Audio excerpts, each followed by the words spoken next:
right. So, hey, everybody. This is Jonathan McMillan coming back at you with another BTA interview. And this one is really special to me. I have the pleasure of talking with one of my brothers in the cause, my brother from the neighborhood, my brother from the community, my brother in the struggle. I have known this man for at least three-quarters of my life. His story is incredible. Words cannot express how much I admire him, how much love I have for him. He's just done wonderful things throughout his life, continues to do wonderful things, helping other people do wonderful things. His name is Sean Taylor. He is the deputy director of the Second Chance Center. Sean, I'm going to let him share more of his story. I don't want to steal any of the highlights because it's his story to tell. Just understand that he is one of my inspiring people, one of the people who inspired me to keep up doing the things that I'm doing. So with no further ado, let me introduce the world to Sean Taylor. How you doing, my brother? I'm doing well. How are you, sir? Oh man, I'm great. I'm great. I'm great. I want to thank you for taking time out of your busy schedule to sit up here and talk with me.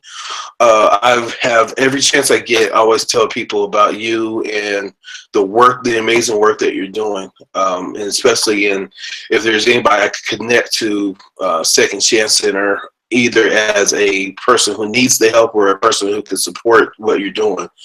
Uh, this conversation, as we always talk, I want to just go over a few things and let people know that success is possible. And I think that your story really highlights that no matter what the adversity is.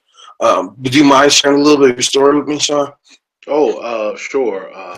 Well, my name is Sean Ahshee Taylor. I moved to the state of Colorado when I was about 9 years old, to a neighborhood called Park Hill, from Springfield, Massachusetts, where I'm originally from.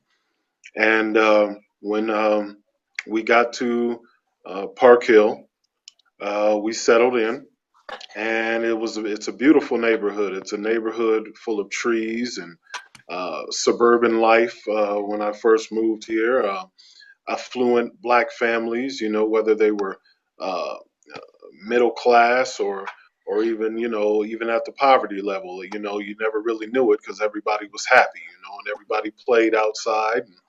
And, we were kids having fun, but Mm-hmm. as time progressed, our neighborhood became plagued with crack and gangs, and the predominant gang within Park Hill was the Bloods. Mm-hmm. And you know as well as I do, John, you and I both joined that gang, Mm-hmm. and that was the beginning of the end for us. I Right. uh, I joined that gang at the Lincoln Park Pyru Bloods at the age of about 14 or 15, and I began to do the things that Bloods do. Mm-hmm. Bleeding is what we called it. We sold crack. We gang bang against the guys who lived across Colorado Boulevard, the Crips, the Rolling 30s, the Trey Trays, and about 3 days after my 17th birthday, I was in the car with three other members of the Bloods, and we were taking some girls home across Colorado Boulevard into the neighborhood that the Crips called their own. Mm-hmm. And we encountered a young man. This young man was wearing the same colors that I'm wearing right now, actually, blue. And he was wearing a lot of it. And we assumed that this young man was a Crip. And so this young man was confronted. And in this confrontation, this young man said that he was not a Crip.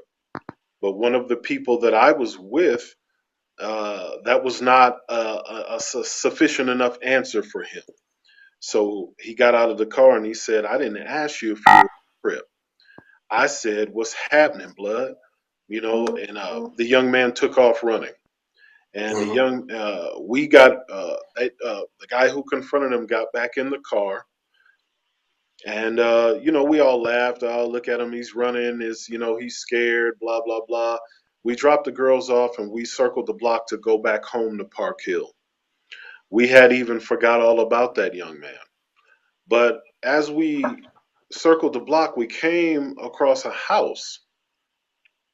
And at that house was this young man pounding on the door. And we were like, man, he's really scared. So when we got, we weren't even going to stop. But as we approached this house, three Crips came out of that house, well known Crips. And we stopped. And confrontation ensued with the driver of the car that I was in and the Crips on the porch. And me being the youngest in the car, I felt like the one who had to prove the most to everybody else in the car. I told the driver of the car to get back in the car because I'm going to shoot at that house. And I said it loud enough so that the people on the porch could hear me because I actually did not want to hurt anyone. I just wanted to uh, impress the guys that I was in the car with, and I wanted to scare the guys on the porch. So I said it 2 or 3 times. I'm about to bust. I'm about to bust. I'm announcing what kind of gangster announces Right. that he's going to shoot. You know what I mean? It's because I wasn't a gangster. I was just a kid Mm-hmm. who was trying to impress the people that I was with. And so they heard me and they went back into the house, including the young man who sought refuge at that house. They all went in, and I waited until I saw no one. The only thing I saw was a screen door. I could see past the screen door to a table with a lamp on it.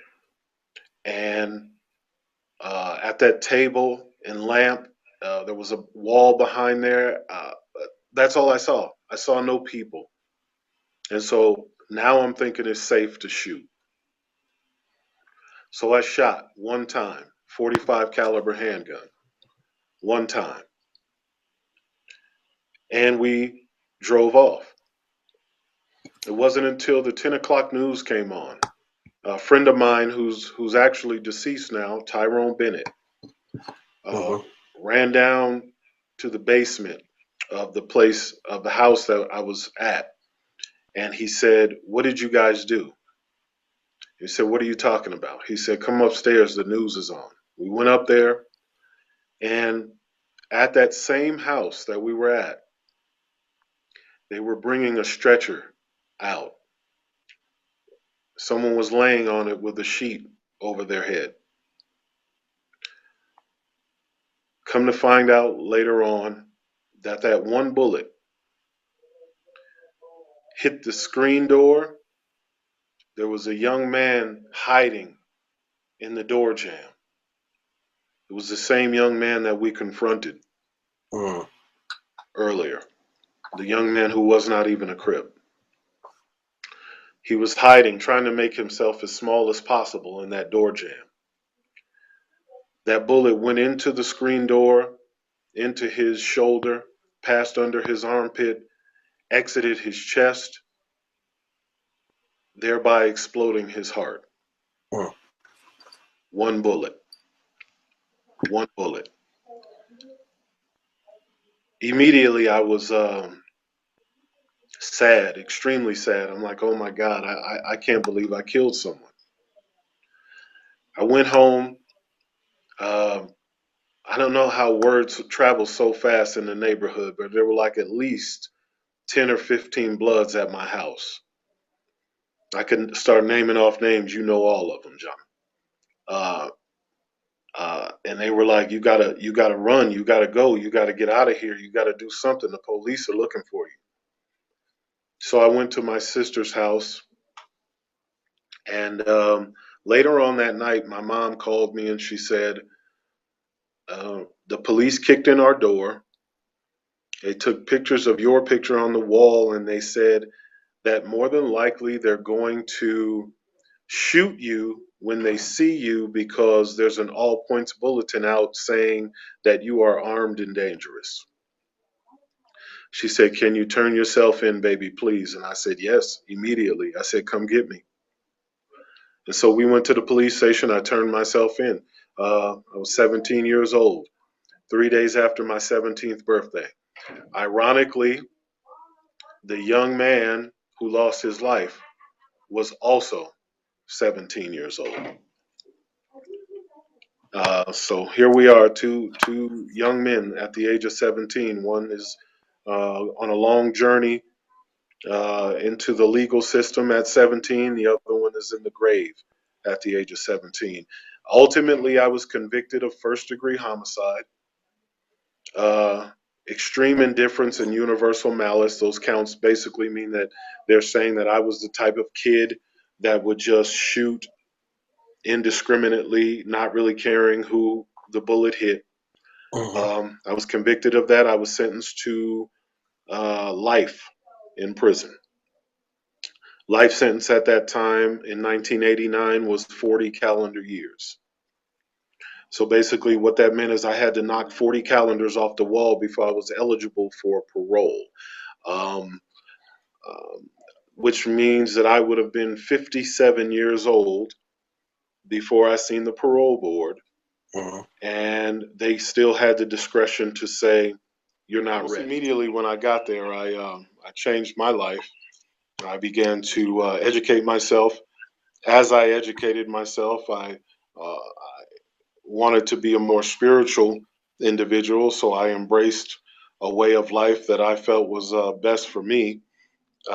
In that regard, I became a Muslim, which in basically for me means that it governs 360 degrees of my life, and it's the way of life that taught me how to be a man and taught me how to be charitable. So I began to do charitable acts within the prison by helping men uh, who did not know how to read and write, help them learn how to do that. I was an adult basic education teacher. I taught English second language studies to uh, men who did not know how to uh, speak English. And I did that for many years, along with teaching Islamic studies. 20 years into my sentence, I petitioned the outgoing governor, Bill Ritter, for a commute in my sentence based on the work that I was doing in prison. 2 years after I put that commutation packet into him, sent it to his juvenile clemency board, I received word that I no longer had a life sentence, and my sentence was commuted to 5 years of parole. Uh, the way I found out was kind of strange. I was just in the pod, basically just doing the things that you do every day, Mm-hmm. working out and reading and all that kind of stuff. And one of my friends, it's ironic because he's coming home today. His name's Dietrich Mitchell. He ran into the pod and he said, "My aunt saw your name in the newspaper." Mm-hmm. And I said, "For what?" And he said, "Well, she said that the governor has commuted your sentence from a life sentence to 5 years of parole." And he was happy, man. He was crying, he was hugging me, but I didn't want to go off that, that third party knowledge, Right. so I Right. didn't get too excited. As far as I was concerned, I still had life. And I'm still doing the work in prison that I felt like I was destined to do, because even though I had a life sentence, I wasn't dead, so I was using the time in prison to teach others who I knew who were going home how to stay home. And so we went through the whole day, with that third party knowledge. Mm-hmm. And then finally, one of my friends just went into the sergeant's office and said, "Hey, man, my friend he heard something about some really good news, and we just want to confirm it. Can you go onto the governor's website and see if it's true? And the sergeant in the office, he did that. He went on to that website, and I got a call over the loudspeaker, and the pod says, "Sean Taylor, come to the tech office." And I, I went down there, and he spun the computer monitor around, and he said, "Do you recognize this name?" I said, "Yeah, that's my name." And he said, "What does it say?" It said, "Sean Taylor, uh, convicted of first degree homicide in 1989, sentenced to life, has had his sentence commuted to 5 years of parole, Oh, effective within effective 6 months after the order." wow. And I just immediately I started crying, and there was a little guy in there. I didn't even know this guy. He was a little Mexican gangbanger, Uh-huh. and traditionally in prison, the certain uh, certain lines are not crossed. But when he heard that news, he was jumping up and down, and he said, "Yeah, man, yeah, Holmes, you're going home." and he hugged me.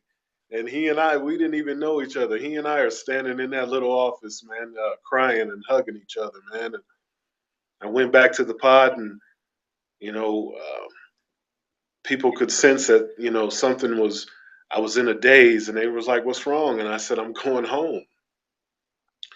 And it was a big, you know, circle of individuals standing in the middle of the pod, saying, just congratulating me and wishing me well. And yeah, so on May 18th, 2011, I came home, uh, and I've been home ever since. Man, your story is amazing. I I'm over here. I got goosebumps, and tears are almost coming. No matter how many times I've heard this story, um, Sean, I just, ooh, thank God you're home. That's all I can say.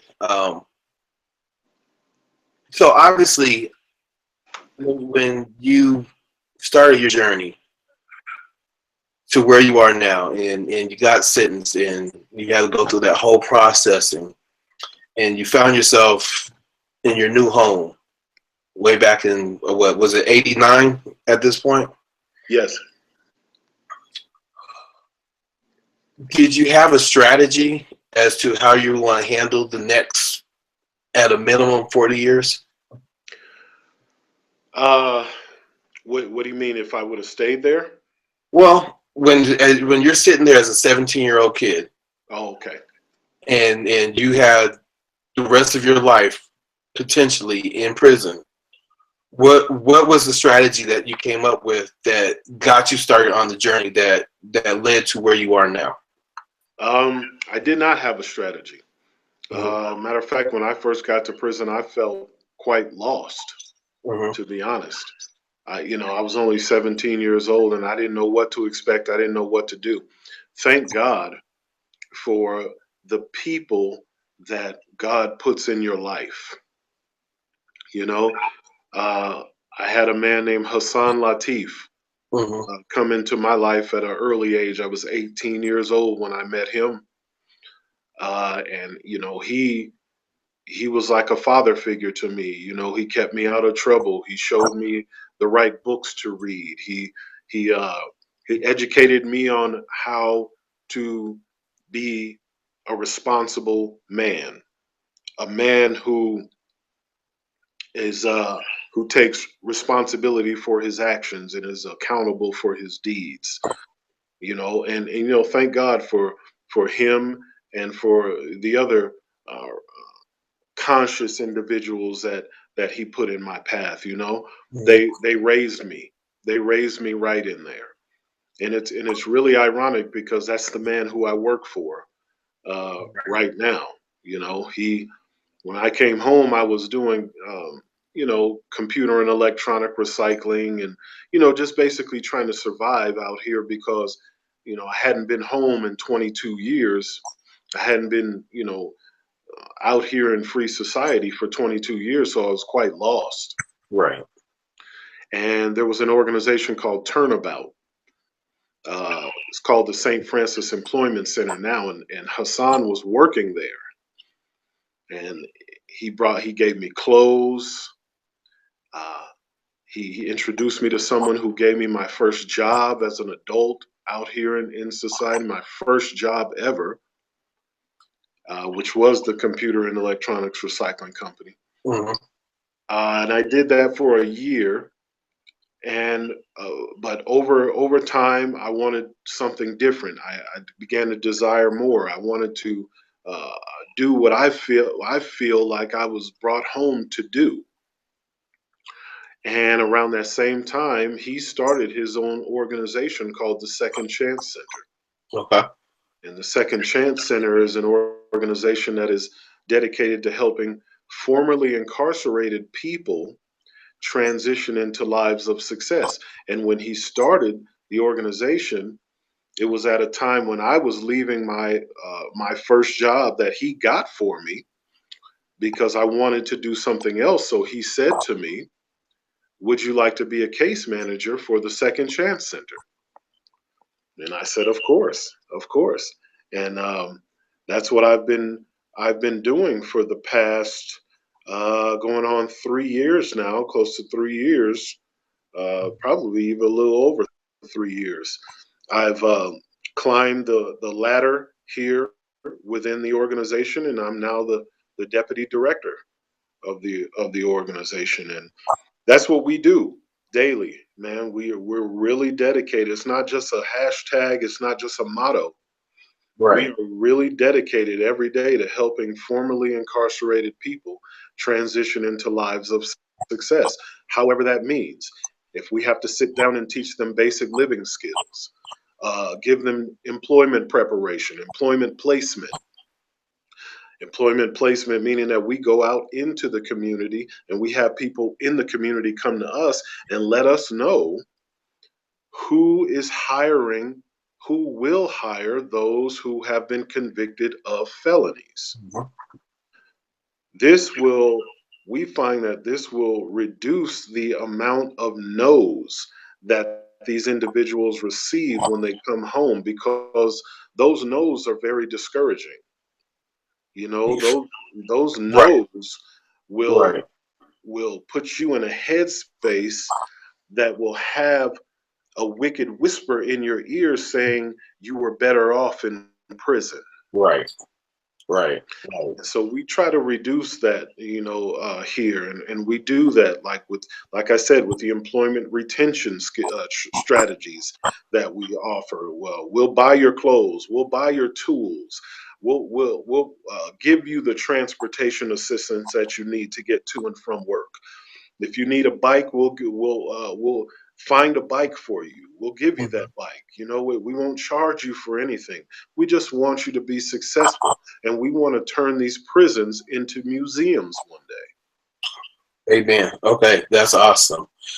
And what I'm hearing, and I didn't anticipate this, but I'm loving what I'm hearing. One of the things that I talk about in my lectures, workshops, and in the book that I've written about goal setting is I call it the formula to success, which is identifying the obstacles that you're going to face and then identifying the skills and habits that you'll need to possess in order to overcome those obstacles.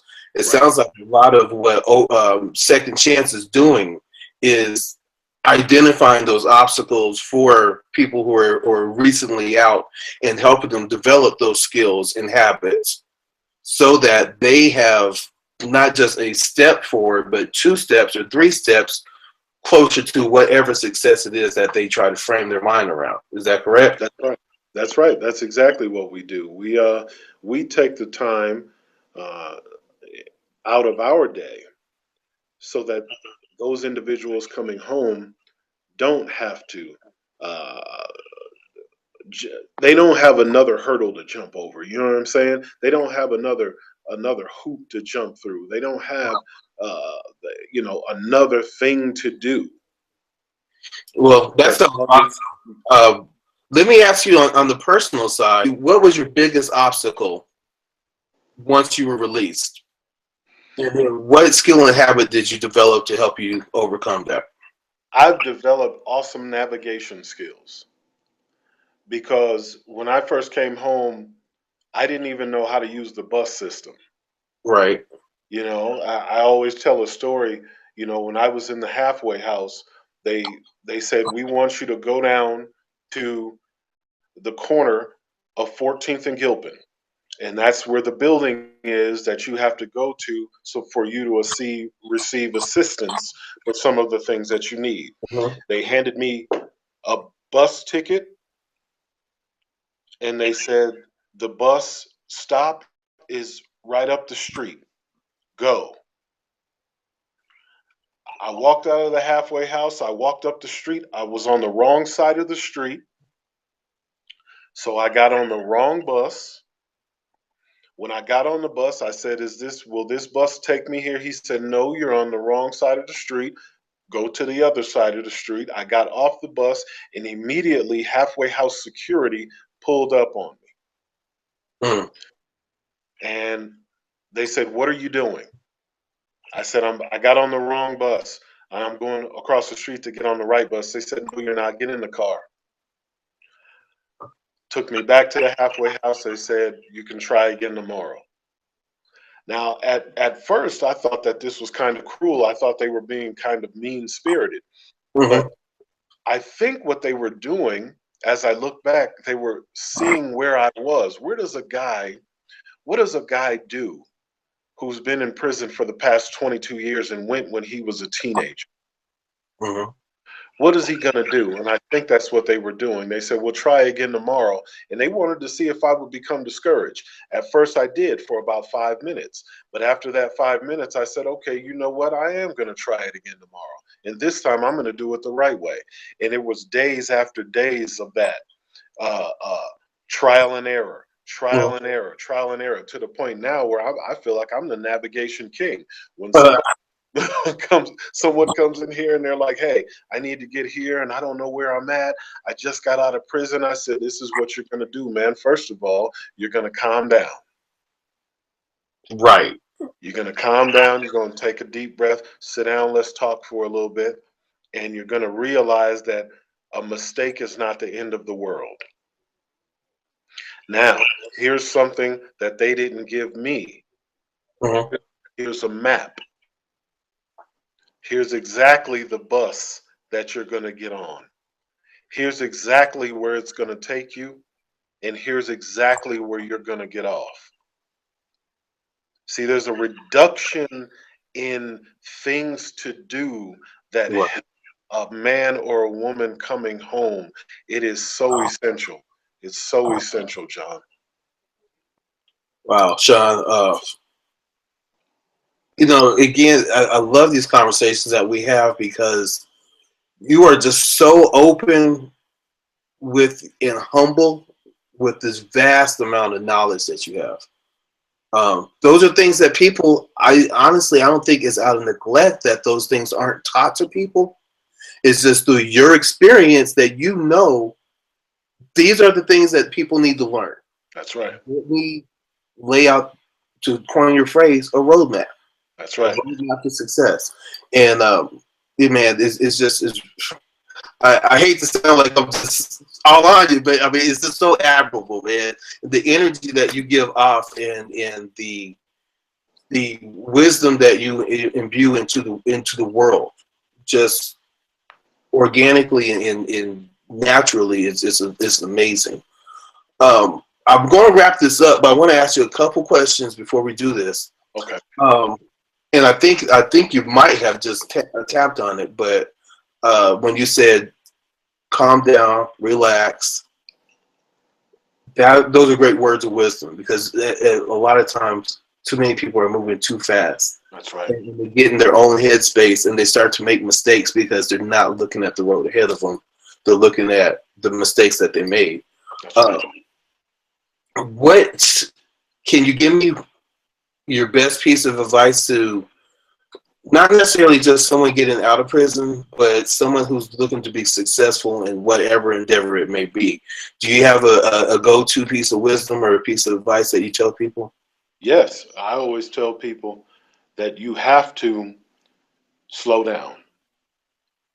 You have to think things all the way through and never, ever, ever be negative. Never, ever be negative. If you for 1 second allow yourself to begin to think that you can't do something that you know full well you can do, you are sabotaging yourself.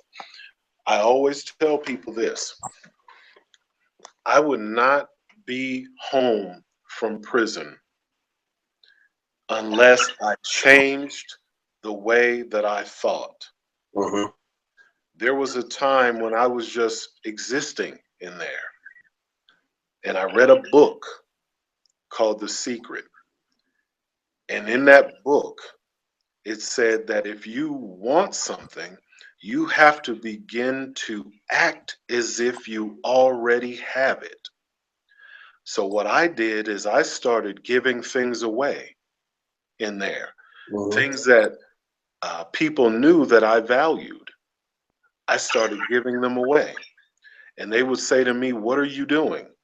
I said, "I don't need that." They said, "Why?" I said, "Because I'm going home." Amen.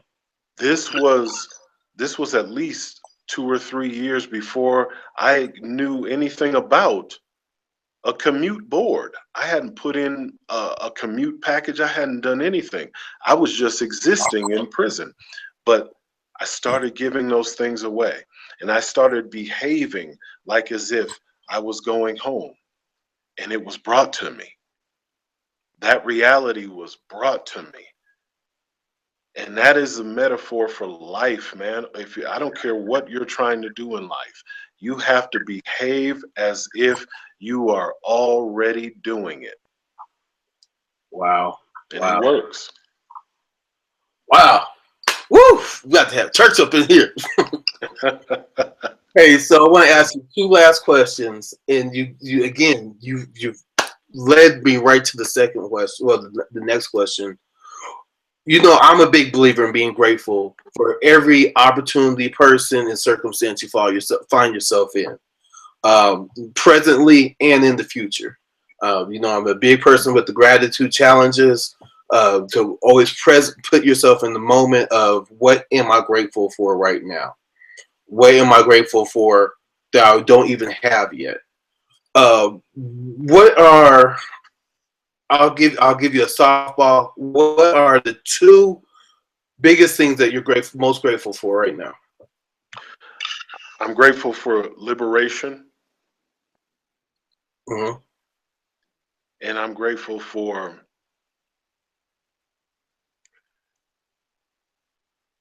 my wife. You should be. That's a great woman. Again, another practically lifelong friend of mine. Yeah. So, the last question I want to ask, and this is again a softball for you. If someone wants to get in touch with the Second Chance Center, Sean Taylor, Hassan Latif, because either A, they need the resources, wisdom, or just a shoulder to listen to lay their head on, Mhm. or they want to support the program and support what you're doing, Right. which we're always looking for in this space. We're always looking for advocates and allies. What is the best way to get in touch with you in the Second Chance Center? The best way would be to go onto our website.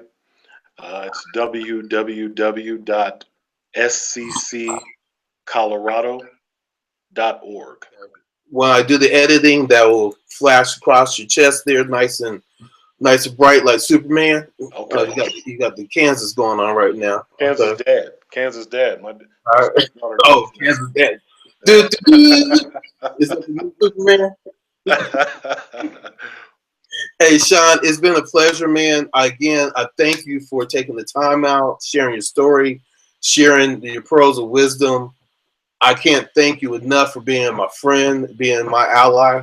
I love you from the bottom of my heart, brother. I love you too, bro.